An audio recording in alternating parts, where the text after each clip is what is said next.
I'm Renee Charles with the Heartland Partnership, and we've been talking about the Build the Block campaign and the project going along with it. So we've invited Susie Ketterer down here to join us with the Simantel organization. You guys were very much involved with this, and new means of marketing, new means of publicity that went along for this project. I wanted you to talk a little bit about all these different things that happened with this particular project to kind of launch this whole region into a new form of marketing and PR. It was really a completely comprehensive project, and we were very lucky to be working on it with the groups that we did.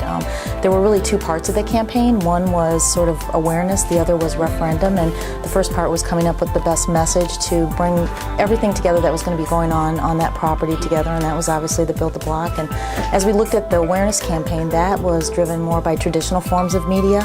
We had press conferences, we had the banners, the TV, the radio.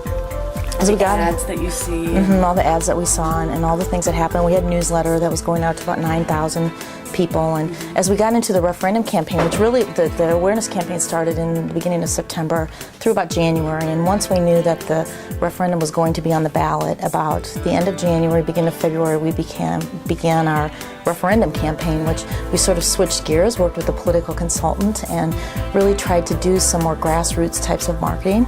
We started a viral campaign, which had thousands of views on YouTube, that we were mailing out small little messages around the block, around the fence. Well, talk to me first about that grassroots piece, because you hear people say this is a grassroots campaign.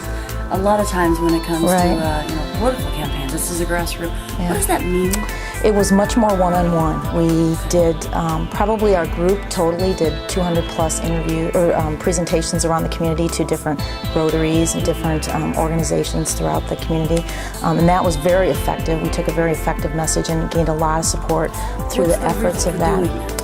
Get that one-on-one message. We found out that the best way to sell this project was to really get in front of people and explain to them how important it was to our community, what it meant for education and jobs, and so we tried to do that in a very effective way with our entire group, not just Simantel, but everyone who was involved in the project.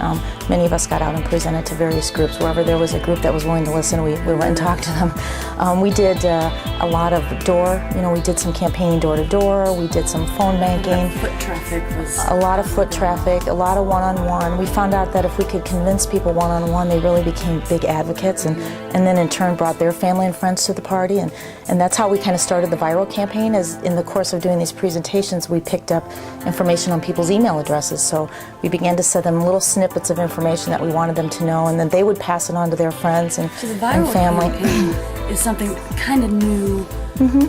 For this area, you don't see a lot of that happening, so it was kind of a new, kind of a challenging new way to get the information out. It was perceived well, and it went well. Right, it went very well. It was very targeted at first to a very online sort of demographic. We just had come off the presidential campaign, so we figured there was this whole base of voters and people that we need to inspire through more electronic digital strategies. And our website was wildly visited. I think we had about 9,000 visitors. About 7,000 of those were unique visitors. So that's a pretty good number when you consider what the election results were. So we had a lot of people looking for information. We were trying to drive them there.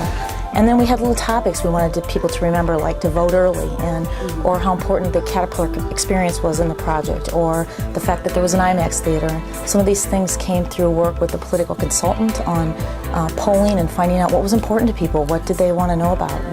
You also put together some really cool, trendy, edgy almost videos that were kind of like an underground feel. Again, a new way of marketing, a new way of getting your message out. How was that perceived? Well, some of that was done because, we had limited resources and we needed to get things out fast, and we at Simantel had our own video camera, and so we used one of our own art directors, Jake, and we wrote these little messages, him and another copywriter in our organization, and Matt, and they went down and would write the messages and then film them really quickly, and it was an easy way to edit and get something out very quickly. And so we just decided to respond and to be able to send out things, as well as all the other things that were going on, because there was a huge direct mail campaign going on specific topics to specific targeted voter groups, and calling to specific groups. So on top of all that, we were layering all of this ways to reach people. The banners that we did on the streets were effective, and they stayed up throughout that throughout that. So Build the Block caught on. It caught on in a big way, and people still are talking about Build the Block today, and we hope that continues well into the future. How did the whole movement for social media and social networking really played into this? From the viral campaigns, things being forwarded on, but Facebook, Twitter, all of those kinds of things really come into marketing that many businesses may not realize how impactful it can be.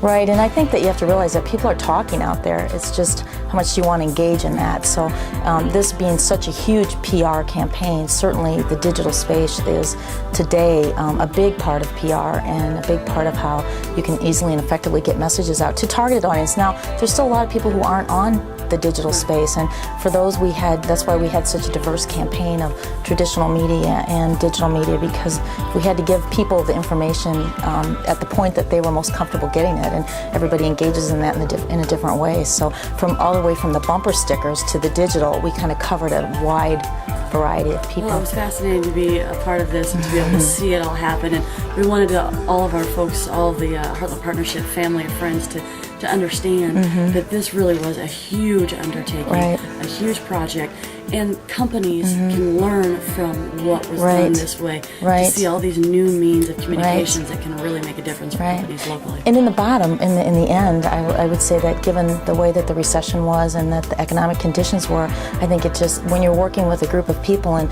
again, that wasn't just Simantel people, certainly all the people who are involved in the museum, the Caterpillar folks, the CEO Roundtable, it takes a very passionate group of people to really embrace it and make it happen, and that's really what happened in this project. And I think if one person would have done any less, we probably wouldn't have passed this referendum. So everybody was really important in the process, and I think that's what made it very fun and engaging for everybody. So, all right. Well, Susie, thanks so much for joining us. Thank you. Insight into that. We appreciate it. Thank you.